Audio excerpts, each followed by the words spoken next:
What are you waiting for? Let's go. Go, go, go, go, go. 7 years per hour here. Let's make it count. It's the Solo One Sci-fi podcast. Hello and welcome to this week's Solo One Sci-fi podcast after the chaos of going on and suffering and moving this afternoon. Happy New Year to all our subscribers and viewers. Thank you for sticking with us. We're now moving into the new year, and this is definitely going to be a very interesting podcast. So over in the far corner in the next box, I introduce my co-host, the amazing Coquelad. Please check out his channel, and I'm by the gods of science fiction. And I cover the obscure stuff that nobody really hears of, but I have a fascination for it. So welcome to the podcast, and Michael, over to you. Hello, sir. Happy New Year. We're back with another new year.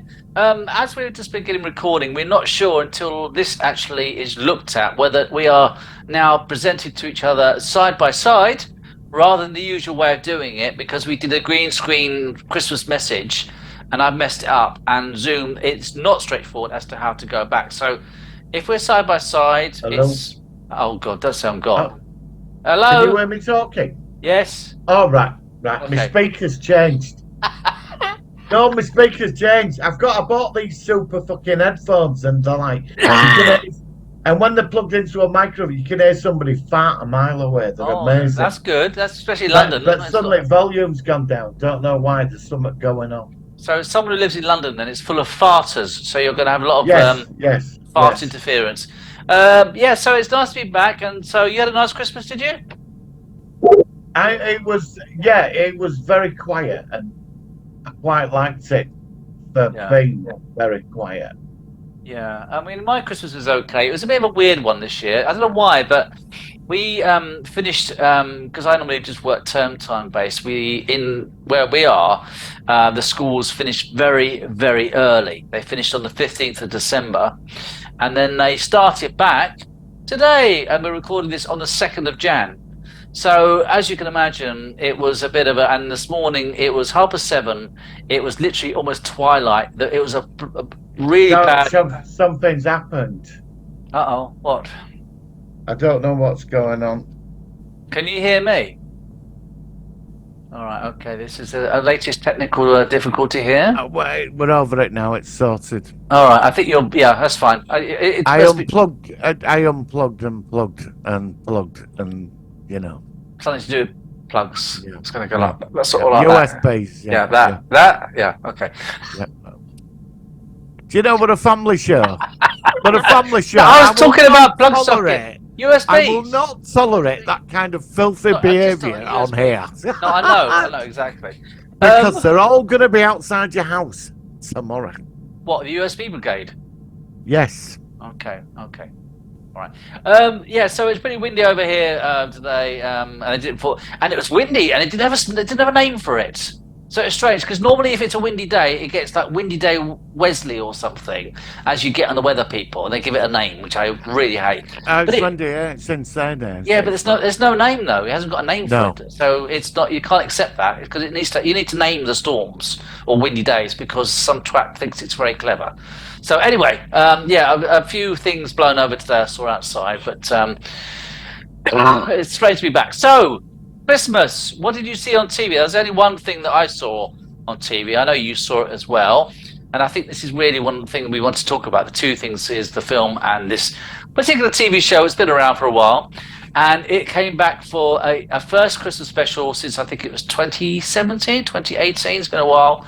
And that was, of course, Doctor Who with the new Dr. Ncuti Gatwa. And is it Millie Gibson, the companion, who plays... Ruby Sunday, I think she's called. Yes, she's in Coronation Street, apparently. Yeah, I wouldn't know. I wouldn't watch that shit. No, it's what I read about her. Yeah. It's funny because I saw the other day we had the TV on random and it came on and EastEnders was on, and I've not watched EastEnders for 20 years, and all the same people were there. You had Sharon, you had Kathy Beale, you had Ian, and I thought, Jesus Christ, people sit there watching this shit 5 days a week or whatever it is. And Oh my God! Well, get this. I saw an article came up on my phone. Ken Barlow, who's 91, has signed another contract for Coronation Street. Fucking 91. He's been there since episode 1. Do you know what I mean? Oh, so is he going to be in the old folks' home or something like? I The don't Nurse or something? know. Well, he can't be going around having affairs again, can he? He's 91 now. I mean, Well, you I don't. know. Well, I don't know. It might be a northern libido kind of thing. It's like that's Really? not part of, I don't know. Northern libido like that. Well, you never know. Well, at it in the care home, yeah. Well, yeah, okay. exactly. The nurse is sort of like giving his bed bath, and she's getting a bit more from it, kind of thing. Well, I have to say, he does. I mean, I saw a picture of him. He does look good for 91. I mean, I think he's a Time Lord. He's on the verge of regeneration. Mind you, we had Angie Watts on Doctor Who, didn't we? Anita Dobson came back. We did. I thought I know her, and then I found out it was Anita Dobson. I don't like Brian May, who she's married to. I know everybody thinks he's wonderful, but he's got no sense of humour. And he got pranked once by Wackhead Simpson, and he said, "Don't you ever take this number again." And I just thought, "Oh, you twat! It's just a joke, you fucking idiot." I hate people like themselves. You know what I mean? Okay, he's good with his wrist and everything, with his guitar. Yes. But yes. yeah. But get a sense of humour, mate. Okay, it's just a joke. Okay, life's too short. So anyway, and of course, Dirty Den was in the classic Who as well. So just a nice that Den and Angie have now. Yes, he was. Yeah. Yes. There's Davros's assistant. Davros's assistant. Yeah, and he was. And he had sort of like a Dalek helmet on his head. I think it was. So, Doctor Who. What did you think of the first episode of Shooting Over? I wasn't that impressed, to be honest. Yeah, it was all right. I was expecting. I like. Well, we discussed it. I like the one before The Giggle. The Giggle. I did really enjoy that, even though there were a lot of faults with it. Mm-hmm. But I found this, Disney. Well, first thing I know, it didn't take long. It was something to do with cinematography. It was very Disney. It was really bright. I watched it and I Disney thought have that colourful, bright thing in all the stuff, don't they? Because I watched it 1080p. Yeah, and I thought, yeah. I actually checked it to see if it wasn't actually 4K because it was so sharp, even for 1080p. Yeah, really it was very bright. Disney, yeah, and it had a very visually, it was very different. Even compared to the last episode, it seemed to be even brighter. I don't know whether it's just, especially the outside scenes, like when you see a bus or something or Big Ben. Yeah. It was really, it looked good. Yeah, I noticed that. It did look good. Thing. But I don't know why it was so different. Whether it's a Disney. I found the story very weak. I will say that Christmas specials, they tend to be very kind of frothy. They tend to be part of just it's Christmas Day, and it's kind of like they make them so that you're sitting there when you've had about three or four pints of lager, too much turkey, and you're slumped in the chair and you just let it wash over you, kind of thing. That's how I see Doctor Who Christmas specials, and this one did do that. It did have the half sober kind of full fatty, wasted kind of Christmas Day. Oh, it's Doctor Who. Oh, look at that. Oh, there's the Doctor. All right. So, what is it that you found as a negative about it? What is it that put you off it? I was expecting, like, all right, I've had some interesting conversations about this, and I'm not going to get political at all, but sometimes I'm starting to wonder, is this being made for a certain audience? You mean a younger audience? Well, I don't know. Are they putting it? Because, like, when I watched it, obviously it were all in there, weren't it? And there were quite a lot of... there was. I'm not going to say it, but I think I counted at least. I was going to text you, actually, but I thought, because it's Christmas Day, it's... Tick. There was a lot of ticks in there, and that from the first fucking second it started. I don't have if we go back to like the Doctor Who Christmas special, the David Tennant first one was marvellous. That's the one I like the least, actually. I like the Giggle the best one, and I quite like I found that were very high energy. I would have preferred to have had the Giggle on Christmas Day. I think that would have been perfect for Christmas Day. I found this episode, I know it was all about her and it's only like the pilot episode, but I wasn't really gelling with it. at all. Really? Yeah, Yeah. it wasn't bad, but the story was nothing new. I found he was all right. I wanted more of like him being a bit more alien with Yeah, it, the problem with him, and it lacks a lot of that. A lot of people freaked out when they saw him at nightclub. yeah, well, that was another tick box thing, wasn't it? Really, I think. Yeah, but I mean, like we've had this discussion. We're living in it's 2023 now, so I mean, 24 now, yeah. 2024, and things are gonna move on. Whether you would like it or not. But for the first episode, I found it lacked gravitas. It was all right. I'm not gonna. My judgment's still out until I've seen the next series. One episode doesn't Yeah, that's fair enough. command 13 episodes. It just don't. But it was okay. It was like an hour and 10 minutes of a filler, and it went very quick. I found her quite interesting. Some of the dynamics were okay in it, but it didn't offer anything special for me. I mean, I don't want it in my collect. I've got no interest in it. It's like the only episode I'd want out of all is the giggle. The others I could just binge. I'm sorry. Well, I suppose a fair point at this point is to ask you, at least with New Who, obviously a test for a new Doctor is their first episode. So of course you're thinking about the first, not so much Christopher Eccleston because that was a whole new era, but the first episodes of like David Tennant, the first episode of Matt Smith, Peter Capaldi.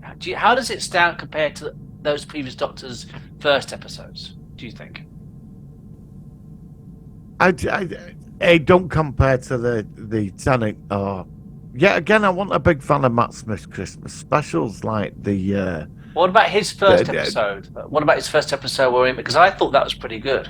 What, Shooties? No, Matt Smith's first episode. Matt Smith. I've been watching Matt Smith over the last couple of days. I'm going through the old Pandorica thing at the moment. Oh yeah. Which I'm sort of enjoying more now than what I did before. Mm-hmm. But even though it's getting annoying with River Song and all that, I found the dragged out. But I wouldn't put it up in the top 5 episodes for Christmas. I mean, Matt Smith's Christmas episode. What is it? The Witch and the Wardrobe. That was terrible. But he had the good one with the Scrooge one, didn't he? Which I thought was quite good. Yeah. But I did like the Peter Capaldi one with the superhero. I thought. Oh yeah, you like that one? Was it? I can't remember. It's Monstero or something. I can't remember. I thought that was really good. But I found this. I mean, look, it's the first episode. It's his first outgoing. I was expecting. Not Doctor Who meet Gremlins and then turn into a musical. Did have a Gremlins vibe to it. And then it became a musical. All right. So, what do you think about the musical scene? Well, it didn't really. I just didn't. So I would have rather have had like. I wanted a series. I wanted like something like the Christmas Invasion for his first episode. Something impactful. Instead, we got this. Of the ladder, and they're all climbing up to the magic beanstalk up at the top with the little evil creatures. I mean, there were funny moments that with Davina McCall. I found all that. I mean, I did laugh. Yeah. But I mean, after I'd seen it, it didn't leave any. It wasn't the giggle, was it? Really, it lacked. But like I said, this is only the Christmas Day episode. But Disney have got their influence in there now. It's in there. It's there. Yeah. It's there. Yeah. I mean, it's funny because at the end of the episode, there was a great big Disney logo that came on in the end credits. I don't know if you saw that. Yeah. Just like literally as it finished, then it had like a big thing, like it said 2024. Then it had a big Disney logo. Then it had a very short post-credit scene with this character who we think must be something to do with Time Lords because she knows what a TARDIS is. I think for me, I like I said, I give him for the benefit of the doubt. The only thing I did feel that Shooty's Doctor was a bit underused. Apparently, the scene where he talks to the police officer, and I heard this. I don't know if this is actually definite or not, but apparently Disney said that they wanted a scene more with shooting, and so that scene where he talks to the police officer who's about to ask his girlfriend to marry him, and apparently that was actually a late shooted scene added to get a bit more, because you don't really. I mean, we saw the Doctor, this new Doctor, but you didn't really see much about what he's about. He was running around, and he was, he's nice enough, and they linked up with the timeless child thing with him being abandoned, which I actually thought was at least a nice bit of canon. That's established now. But I'm glad that they actually. I don't actually mind that storyline. I know a lot of people loathed it. I don't mind it. I mean, it's 60 years. It's about. Well, they want freedom to do other things with this now, and sometimes you have to break canon to develop growth for something, and they found a way around it. A lot of people are not happy with this. And the episode, well, from some of the reviews, apparently the ratings weren't that brilliant for it, But I mean, it was all right. It was a Christmas episode. Most Christmas episodes have been pretty bad anyway. I mean, I would have preferred something better than Gremlins. But then again, like what I'm saying, for one audience, I found that they were focusing probably more on a younger audience than the our age sort of audience. Do you know what I mean? I think they have to be very careful, because a lot of the loyal audience have followed it for years. If they lose them, then they're only going to be left with a certain audience, and it's not going to work. Well, the thing is, you see, I mean, it is always been family based, but it's what, as you say, what they don't want to do is alienate the long term fans and make it a bit more kiddified. Is that the right term? Do you think? I don't think it has been. I don't know.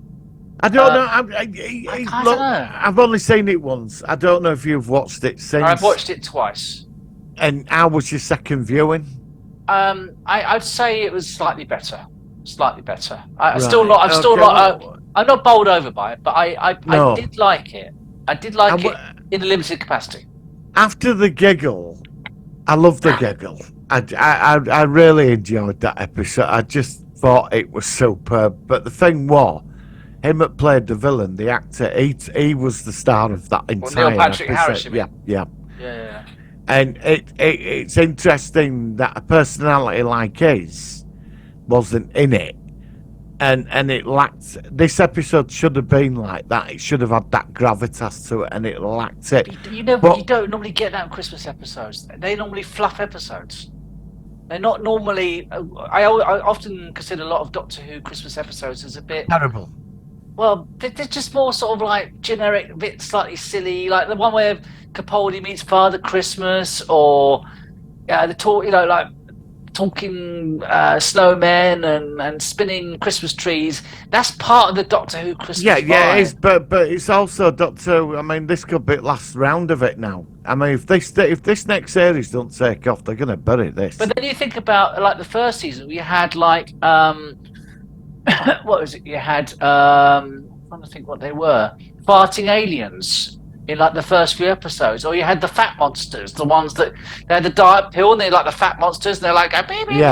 It does have that quirkiness. Yeah, that's why you love it so much. But I didn't even find that it didn't have the quirkiness in this. For me, if they've had some weird and quirky and nice and bouncy, I'd have been into it. But it didn't really make me put a smile on. At one point, I actually started thinking, when I started singing, they were dancing about. I thought, am I watching a musical here? Yeah, well, I wonder whether... I just don't think that. Look, him in the nightclub, everybody's complained about it. I didn't mind that. We've got a young, vibrant Doctor. He's that's if the Doctor goes nightclubbing, the Doctor goes nightclubbing. Yeah. He can do whatever he wants. He's the bloody time that he's in it. He don't think like you or I in our terms. No, exactly. And some people, I think a lot of people don't sort of, he's like, last season he was a woman. Now he's this person. He's changed again, and he's going to change again. And this is all part of who he is. So with each regeneration, you get a different. Everybody gets time to make the mark on that character. I think one issue is though that each recent regeneration, apart from the Tennant returning thing, is they're trying to push the boundaries of what the Doctor should be. Obviously, they had a female Doctor, which was a big jump, which they've never done before. Now they've got a person of colour, which is fine, nothing wrong, and also potentially. And also potentially gay. I don't know whether that's going to be part of his character. But what I'm saying is, he's beyond such things. He's yeah, well, alien. no, but is he? I mean, I know, but they might. I mean, yeah, but he fell in love with Rose at one point, didn't he? When he was in Tennant's for. Yeah, that's because but they went into that. So that's because he was lonely, and after Time War, it had messed him up. I like him to be asexual. I like him to be a person who just wants to explore the universe with a companion. Yeah, encounter all sorts of well-written, interesting storylines in the realms of science fiction. Although, of course, that's going to become more fantasy. Well, I think you've just did something which is the dynamic of this, what you've just said now. What was that? Because when somebody, when the Doctor got a new companion and they go into the TARDIS for the first time, and he says he loves taking that person out of their world into something much bigger. So a lot of it you are seeing through the companion's eyes with him. When you go on when you put on an episode of Doctor Who, you're not the Doctor, you're seeing it through how the companion sees it. That's right. Yeah. And the Doctor is like a guide. The Doctor is a guide. Yeah, and I found this episode lacked a lot of that, and this is where they have to be very careful. Like when Rose went in there and Catherine Tate's character, and they were all affected by this, because they've been taken out of their little world into this much bigger picture, and it changes you, and that is the magic of Doctor Who. And I just think I found a lot of this sort of lacked it. You got it to what right at the end when she got into. I was going to say though, at the end, Ruby did have that aspect, though, didn't she? When she got in the TARDIS and she did have been there. It should have been there more before that. The build into it, and I just think if they. Look, I know it's got to change, and think they're going to change. They're going to do whatever they're going to do. You're either going to like it or not like it. But I think there's certain qualities in a 60, 50-year canon, you can't just write it off. And I just think they have to be very careful. If they Disneyfy this too much, people are going to be switching off. All right, so before we wrap up, because we've got the Zoom thing, how would you give an example of it being Disneyfied? What is it would make it more Disneyfied? I thought with the earlier what the Gremlins, the goblins, yeah. The gremlins and the singing and it said about the colouring in the film. Okay. You know, there was something very Disney about it, and then at the end, I can't see where you're coming from. Yeah, I can't see where you're coming from. I could be wrong. This is what I saw on that day. I'm not bothered about him being gay or what. None of that bothers me. I'm more interested in how he's going to make his mark. He seems that apparently he's the top theatre actor. He's one of the best theatre actors in the country. Okay. And I think it's different. I mean, we forgot another Doctor. They're going to be different. He's totally different. From that's the what last you've got to Doctor. be. You've got. That's the whole point. That's how it's written. That they're going to make. You've got to be open-minded to it. Yeah. There's going to be no judgment until episode 5 of the new series. I'm sitting, but I thought for a starter, this could have been more impressive. I really do, because the ratings were in the toilet. It had a little lift, and I thought finally we're going to get on right. I don't think the ratings were that bad. I mean, the thing is, though, and people say this, and I'm going to say this again, the ratings are going to be naturally lower now because less people watch live TV. This now is higher than soap operas. This beat EastEnders, it beat Coronation Street. Now, do you remember the days back in the 80s when Doctor Who was Sylvester? Well, no, but do you remember when it was put against Doctor Who was put against Coronation Street with Sylvester McCoy in the 80s, and then it all fizzled out because it was against the most popular show on TV, and now. And Martin's frozen, by the way. He looks like he's looking into a time tunnel or something. It was the other way around. Doctor Who smashed the ratings, and I want to see exactly what. You look like you paused in. Yeah, you paused as well. Oh, sorry, you froze then. I was looking at you, and it was like you frozen in time. Yeah, I was like, what's going on? Sorry, Doctor Who. No, you're right. The ratings years ago were 20 million on 10 million. But more people watched it on iPlayer, apparently. So Yeah, but that's the nature of TV these days. yeah, People yeah. don't sit there and watch your live TV these days, and I can't bear it. I mean, like I said, I hardly watch anything live. I just don't like live TV. But you know. Well, before we go, I've got did you know Paramount and Warner might be merging? Oh God, yeah. I've only got 2 minutes before we hit phase 2. Yeah, but that's because Paramount Plus are in big trouble, and they're trying to consolidate. I can't say the word. Their assets together, and it's a way of a merger to prop each other up, kind of thing. Yep. Yeah. So that would be interesting. I just wanted to see the ratings actually. Here we are. So yeah, Christmas it got 4.73 million. Yeah, well, 4.73 million. The previous episode though got 4.62. But then after all the +7, all the stuff that it jumped up to 6.85. So this will probably end up about nearly 7 million at the end of it. Once so that's not bad. It's average, isn't it? It should have been 8 or 9, but it's average. But first episode, let's wait until the new series starts. You know, all right.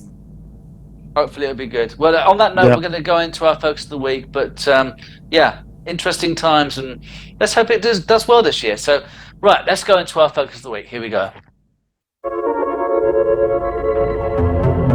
It's the Solar Sci-Fi focus of the week.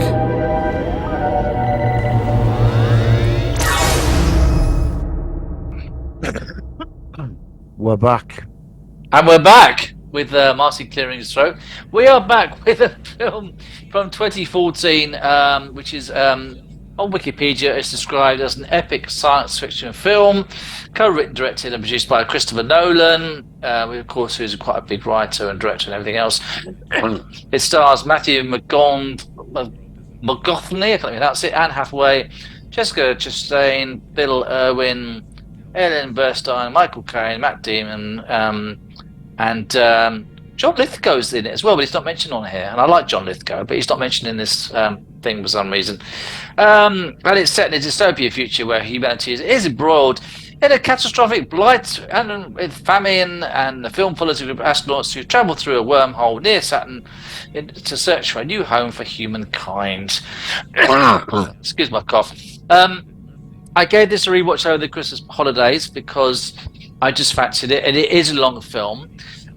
Because Martin asked for us to review a film with Kurt Russell called Soldier, which I watched today and fell asleep in it, I have to admit, but I rewatched it. But Martin also, I said to him, I might not get a chance to watch his recommendation. He very, very kindly soldiered through, gave the film a rewatch over the recently, and he's already given me some input about what he feels about it. So let's first ask Martin for this film for 2014. You've obviously seen it before. What did you think about it? I don't think you liked it that much. What is it you didn't like about it? What put you off it? Bored shitless. You're bored shitless? Bored shitless. Yeah, I thought it was quite entertaining. That's it. It's to a point. It's what it is. It starts off really well, and I love the special effects are superb. Right. Even scientists have said about that film that if you got the black hole, that's what it looked like. Yeah, I've heard that. This what it would that's like. Exactly what it looked like, outline of it would look like. Curved light would just be like, Admire all that. Brilliant. Loved it when they landed on that planet with water at tidal wave. Oh yeah, that was a good scene. And then we got the answer, and that's where it shot itself up its own ass with that. Which bit? Well, when we got the answer to it all. Oh, okay. That was and I was like, "Oh, are you kidding me?" You know, in the library with the books and then it all goes back to years ago when books, and it's him in the future pushing the book, led by the omnipotent aliens that are future descendants of us, that's guiding the human race to this other star system, and all that. And I just gave up. I thought, come on, is this what this is about? Yeah. And that was it. 3 hours for that. for that. Do you know sorry. what? We normally agree on a lot of things. I actually thought it was a really quite a good concept. It might not have been the most original in some ways, but I like the way that it was done. I like the lots of elements, especially as a family man myself. Him going on this mission to literally say goodbye to his children, and never go back until. And obviously, we do see they age during the film. And there's some great scenes in I think it's the second planet when they're near the black hole, where each hour they're there, it's 7 hours, 7 years in real time, and it was under pressure. I don't know what, I actually think this film's really good. I think from a scientific point of view, I think this film is amazing. Mm-hmm. I'd say, look, I'm not a total hater on this film. No, it's fine. If you are, it's like when I did and I thought this is getting interesting, and it was going along superbly, and then we got the answer, and I thought, come on, this can't be it. This can't be it. So he's already played out the events in the past with his future self, being guided by omnipotent aliens that are future versions of us to make sure we get to this planet so nothing interferes with their evolution. Do you know what I mean? Of course, it's genius, but I would expect. But why did he like that? I mean, if you think it's genius and it's well, they could have gone about it in a different way. Right, so, all right. So, what is it that you think that they should have done? Why are you asking me that? I think it should have been a meeting, like when they left that planet where 7 years had passed, and that somehow they got sucked into a certain part of black hole, and one of these aliens appeared. And like one of the best films on this level. Interstellar is a highly intelligent film. I just feel that the ending let it down. That is the rest of it. I don't have a problem with. Okay. But one of these hyper intelligent movies for me, Contact, was surpassed this in every level. I don't remember that film very well. Jodie Whittaker, wasn't it? Yeah, it's absolutely spectacular because you're expecting something massive, and when she finally gets there, they're just like, all we want to do is say hello to you, and that's it. That's the end. But that's enough. It's like to us, it's this big thing of struggle and building, and it brings everything into it. And when she finally meets them, there's no big cosmic answers. It's hello, how are you? Just want to tell you, you're not alone. And that's it. And we don't know who invented these places where we can speak to other races. You know, and that's what I loved about it. I just found that the library book thing, I thought for me was a cop out. I would have liked to have seen something like that, where even if it had been a future version of themselves, like telling them you've had to do this to set certain events. So what you're saying is because it's a time loop. So because it was more in the background as to a guide as to how civilization. You would have preferred it if there was more of an entity or something, maybe something. I would have preferred it more.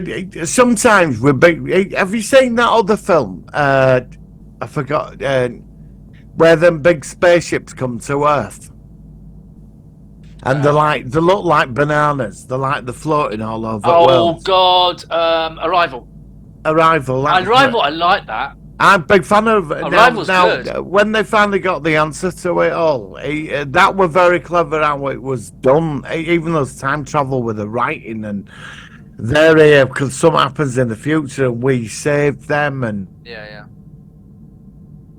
and that they've come back to prepare us for that moment in the future. I loved all that, but I found Interstellar lacked that. I've got Interstellar. I do have it. And it was a good film. I mean, absolutely loved the film, but the ending was a massive cop out for me. That's fair. That's it. The rest of the film I thought was superb. Yeah. I get it, the family thing and that disease that's killing all the food on Earth. And like a blight thing or something. I just thought, and I did like the ending where the bigger spaceships turned up when they were floating around in space. And it looked like an interior, wasn't it? It was like they found them because of the time differential. I like that. But I found the whole thing in the room of library books just would a cop out for me. Okay. Yeah. Well, Well, I think from my perspective, I mean, I first of all, I have not seen the film for a long time. I saw it obviously over the Christmas. Nor have I. But I was pleasantly surprised. I just found the whole film. I think that it seemed to go very, very fast. And Christopher Nolan's films, obviously, he did Oppenheimer, which I've still not seen. Oh, that. But he also did Inception, I think, and I loved Inception. I didn't mind Inception. Inception, to be I thought was honest. really I good. didn't mind That's another film I'd like to review. I really very love that clever film. I love that film. I just like the idea, and also one of the aspects I liked was that there were 3 potential planets that they were thinking about that they could colonize in the future. The first was the water one with the tidal wave. The second one was the really cold one with the guy who was stuck there, and he was crazy. And he was trying to get back home, and he was trying to. Was it Matt Damon who played? Yeah, I think it was. Was it Matt Damon? I think it was. And then, of course, in the end, it was the third planet that was the one which was the best option for them for the human race. Human race. Which I mean, the library thing. You know, the way that it was like a future thing. This is the only way that they could intervene with this weird kind of like books, sort of like it was weird, like a sort of psychedelic kind of books into walls. It was interesting, but I just found it a bit of a cop out. You see, another film like this that had a deplorable ending, but is a superb watch until that point, is Ad Astra with Brad Pitt.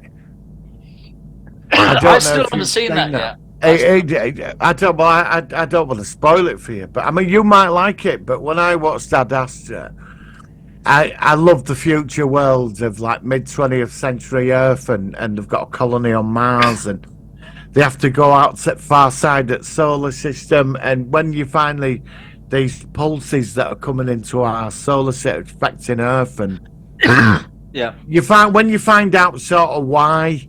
I don't want to give you any spoil because you might like it. I was extremely disappointed with I'll that keep that film. in mind when I see it. Okay. But I won't give. I don't want to spoil it because you might like it, and you know, and that's the beauty of this. We've both got different opinions. Oh yeah. Like Oppenheimer is meant to be this highly intelligent movie. I would say Oppenheimer, and I was bored shitless.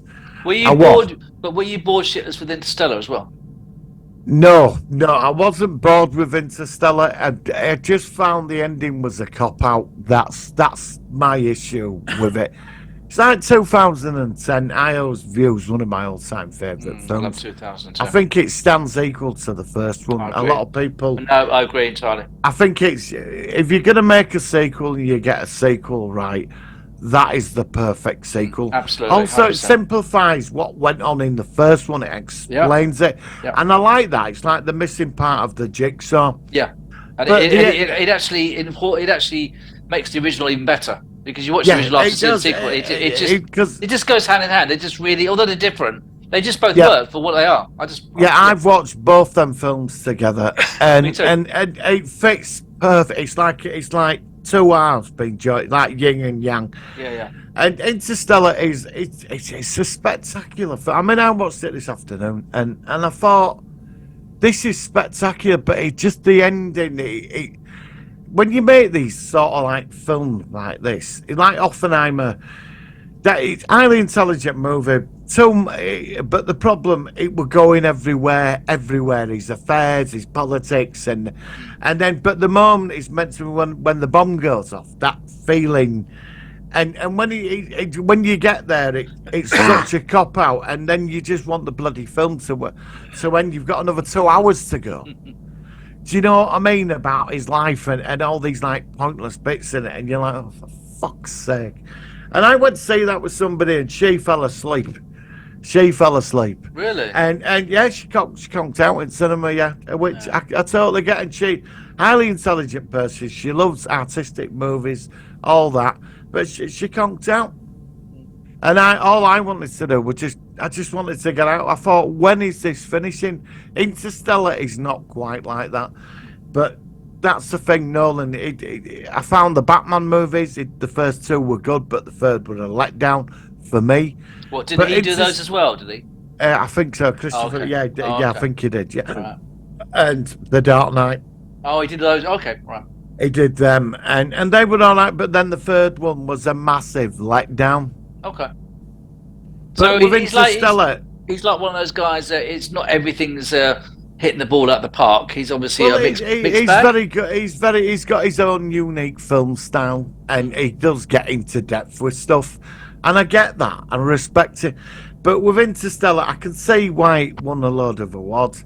There was another film that came out at the same time, I think, or within that. Do you remember Gravity? I do remember Gravity, and I like that. I like Gravity, Yeah, I like but Gravity. that I found that I think they were out at the same time. I think they were similar time. Yeah. Yeah, so there's like that cross connection. Yeah. And Gravity, I don't mind, but what is the problem? Is the ending, mate. I mean, I respect your opinion. I think I respect yours. 99% of everything we do sort of agree on.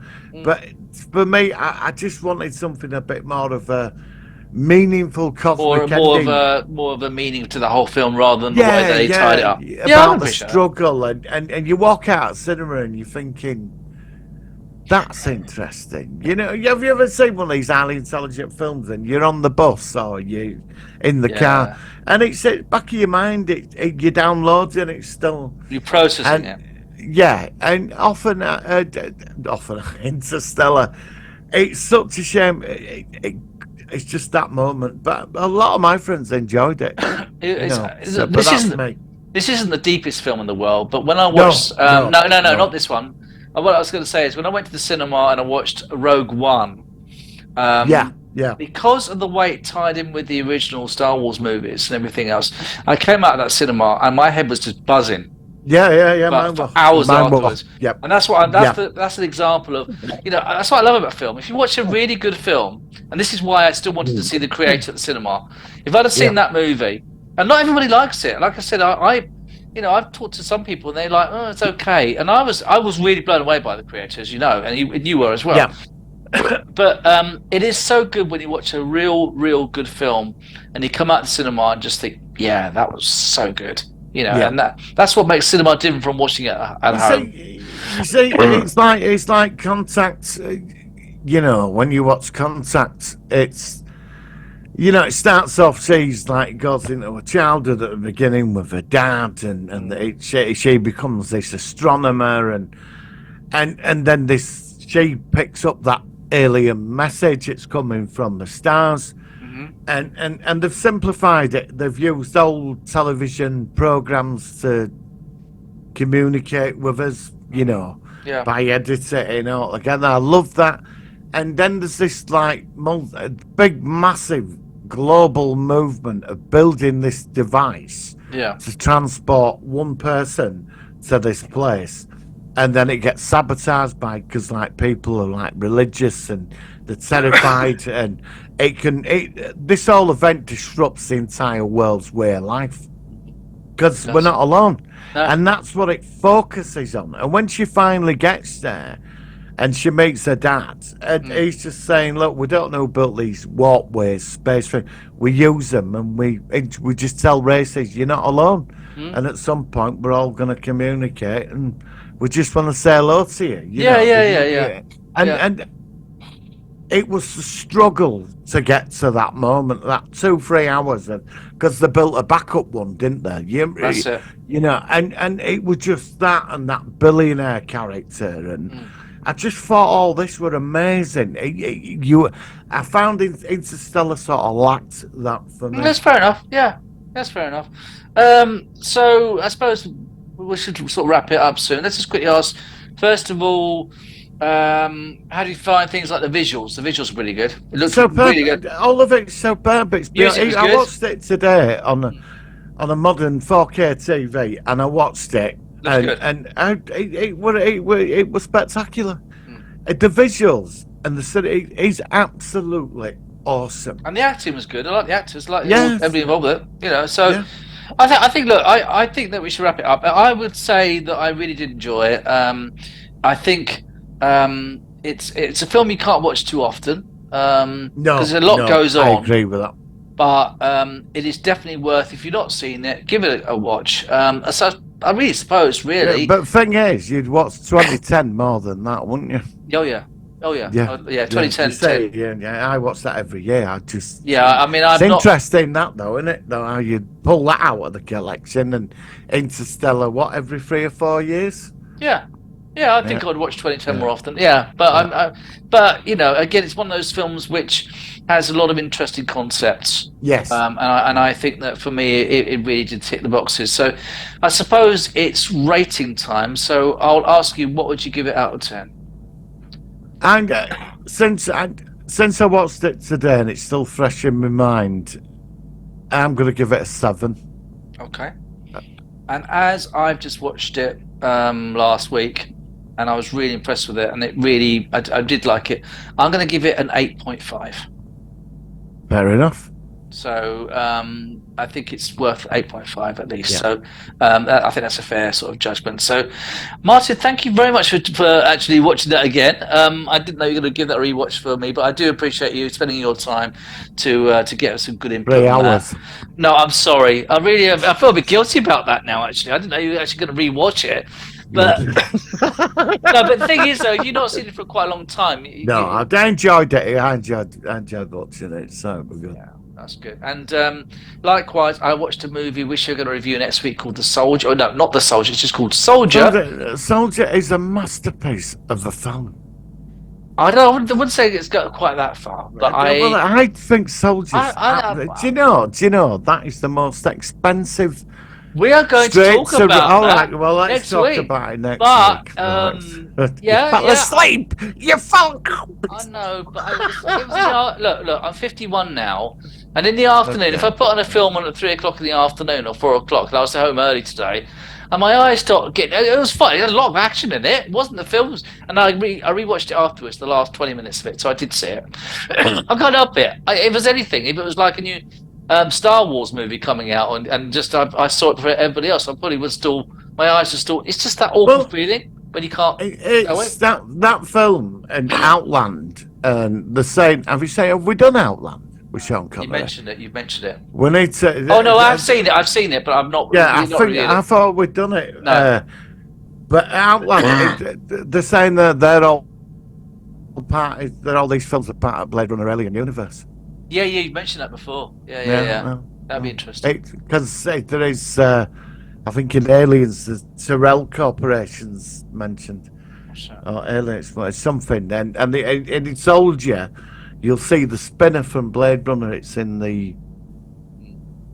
I like that. The flying police car. Yeah, you see one. Yeah, but isn't it the same? Like, you know, the HKs of the Terminator. I think you see an HK in Aliens. I think you do, yeah. In the space station at the beginning, where Ripley, you see an HK flying in the. It is definitely an HK from Terminator in Aliens. So yeah, definitely, yeah. So, but obviously, it's just the same model or a similar model they use. But you know, as a nerd, we look for things where you think, oh, is it connected? Oh, you know what I mean? Well, it would be good. It's interesting if Blade Runner is connected to the Aliens universe. Well, I mean, we've got a lot of this year now because it's 2024. We've got a lot of alien stuff coming up this year. We've got Alien Romulus and the TV show. So yeah, they're connected, aren't they? I don't know. I mean, obviously they're both feature xenomorphs, but I don't know how they are in respect of each TV series and the movie. Whether they are linked or whether it's just in a franchise but not linked. Well, do you think we'll be seeing Stargate this year? Well, if I know Jay from Star Trek, hello Jay. Hello Jay. Thing is, you keep hearing potentially that there's going to be an announcement coming up, and then you hear that they were going to go and make a TV movie. Then it was going to be a proper movie. Now it's going to be a TV series again, and then they hear that MGM is doing something, and it's all. I think we should get an announcement this year. We would have to anyway. The most we'll get this year is an announcement because it'll take so long to put it all together. It won't be shown this year. So I'm hoping next year, isn't it? No. I'm hoping that we get an announcement and even some production kicking into gear. Right. What do you think? Do you think we'll get Stargate this year? Next year, I think I'd like to hear the that it's announced this year. I would like to that we're getting it together now, and obviously it's going to be next year. It's because there's been too much going on, you know. And the one thing I'm hoping to hear, which I don't think is going to happen, is another season of the Orville. That's gone very, very quiet. Yeah. And the more we don't hear about anything, the less chance I would imagine that anything will actually. And it'd be a shame because I did think that was a good series. Because you're just going to move on from it. It's a shame, really, because I would have liked to have had a season 4 of that this year. Yeah, I would love to have seen another season of that. Yeah. Also, don't forget they were right when they first started. It was both the Orville and Discovery, and it's a shame that Discovery, which they were both on at the same time. Yeah, and now Discovery is finishing this year, and 5 years of, I still say, is the worst Star Trek ever made in the history of 60 years. Nearly, it's terrible. Yeah. But I'm obviously going to watch it. Yeah, I mean, they have actually just released. Before we go, very quickly, do you want to know the names of the actual 10 episodes and what the actual titles are? Because I've got that. If you're interested, we'll go on. Very quickly. Okay, let me go into Trek Movie Come. Okay, so the episodes which we have for season 5 are the following. Okay, episode 1 is called Red Directive, which suggests it's some new tint on the Prime Directive. Yep. Episode 2, Under Two Moons, so that can mean anything. Episode 3 is Jinal, so it must be a character in the season. Alien, yep. Episode 4, Face the Strange. Okay, that could be anything. Episode 5, this could be something. Episode called Mirrors. So, please, we're not going to go back to the Mirror Universe again, are we? No, they said they can't go back because the Mirror Universe has moved too far away. No, but that title is similar, though. Mirrors. Yeah. Episode 6, Whistles Speak. Okay. Episode 7, Erika, which is obviously another alien. Episode 8, Labyrinths. Episode 9, Lagrange Point. And episode 10, the series finale, Life Itself. It's life, Jim, but not as you know. That's where we're going to get the big fuck up in final episode. We're all going to. The thing is, we discovered before we go. Yeah, go on. Yeah, it always starts. First couple of episodes, it always starts quite good. Yeah. And you think, well, finally they've got their shit together. And then they flush it down the toilet. And then they flush it down. By episode 4, it's like, what am I watching? You know, I remember like the last series with the when the intergalactic barrier were mentioned, I got so excited. And it did not look like what it's supposed to look like, did it? No, it didn't. And then there were these things fucking up planets, but it were on the other side of the barrier. I thought, right at last, there's some entity or force or something, they're gonna have to stop it. And then when we got there, they didn't even know they were doing it. They were like, "Oh, sorry," like, you know, we didn't know. We really apologise, sucking up fucking planets because you're so below us. I don't know why, didn't but it's like, just sick of that. You just give me the analogy of a bin man who's actually sort of like picked up a bag of rubbish outside someone's house. Someone comes out and says, "That's not to be thrown away," and they sort of say, "Oh, sorry, mate, sorry." I just don't know why, but I'm thinking of a bin man now with a bag of rubbish. That's the analogy of Discovery season 4. It's such a shame, that series. Honestly, I cannot believe how bad that series was. It was terrible. Well, we'll be watching it and I know, and it'll be the same. Episode 1, you'll be saying, "I think that was all right. I think that was okay." We've had this guy every year for 4 years. Michael, did you watch Discovery? Yeah, it was really good. I mean, what the galactic barrier? And then the last episode, he said, "What the fuck was that?" And it was like the season where they went into the future and there were no fucking warp drive and all this. It was like, oh, the burn happened in 27th century or whatever. And was there some force behind it? And then we get there, it's a kid having a fucking tantrum. Yeah, he was like blowing his nose or something or farting. Yeah, you know, every time he had an emotional issue, everybody like got destroyed. And they had to get the kid out. And it was like there were an entire solar system full of dilithium and nobody discovered it. No. I mean, I was just sat there watching that, and I thought, oh, I'm not going back to this. And then they got me again. First 3 episodes, season 4. I know, Oh, Michael, yeah. did you the galactic barrier? I know You're we're like, gonna get there. yeah. And then they dragged it out, of course, until about episode 8 till we finally got there. Bloody episode, and Then it we was these finally weird got blobs, there. isn't it? It's like blobs of Yeah, bubbles or something. yeah. What that? That's not the barrier. Trying to replicate Star Trek the motion picture in the scene. Yeah, but not completely failing in that aspect. Yeah, communicating them through lights. And you're like, oh, so I've sat through 15 fucking episodes for this. Do you know, I've never bought it, you know. I bought Strange New Worlds. I bought them on 4K. I bought them. I don't mind, but I've never bought fucking Discovery. I won't buy it. I'll probably buy season 1. That's only one on season 2. Season 2, season 1's Yeah, but that's only good because he's in it. Yeah, of course it is. When he fucks off, it all went back up. Yeah, its and own season arse 2 was the again, strongest. didn't it? Season 2 was pretty good. Yeah, I actually would. I can watch most episodes of season. 1 and 2 are actually quite standalone. You can actually watch 1 or 2 episodes and not that's because he's in it. When he walked onto that bridge, that series got some respect. Anson Mount was such a good actor. He was. I really like him. He's brilliant. I'm so glad they got him in the show. Yeah. And then he went and cleared off, and it were like, you know, we're back. Oh, Michael, the galactic barrier. And and then it's some like aliens over in up planet. Oh, sorry, we didn't know that. And also, you existed. I never known a Star Trek series with so few exterior scenes of the ship flying around. I'm a ship guy. You hardly ever see the bloody ship. Well, don't you remember that episode when they were flying through it in turbo lift and it looked like Doctor Who's TARDIS it was big on the inside. I know it looked like a city inside. Turbo lift shaft. Well, when did they build ships like that? I mean, it was a fucking TARDIS. That was just when I just switched off after that. I thought, where are they going in turbo lift? It was like travelling 50 miles. It looked like a TARDIS flying through the vortex, practically. Oh, look, there's the engineering room down there. 6,000 miles down there. We could see, and it's only 6,000 miles down there. That's all right. Yeah, it's just like, it's like the other side of the solar system to get there or something. All right, Martin. Well, thank you very much for that, and thank you for spending your time for the podcast, giving your input, and it's been a funny one. It's been a good one, mate. So thank you very much. Good one for New Year. I'll see you next week at the same time, same place. We'll be there then, and have a good one, people. Live long. Happy and New Year, and live long and prosper.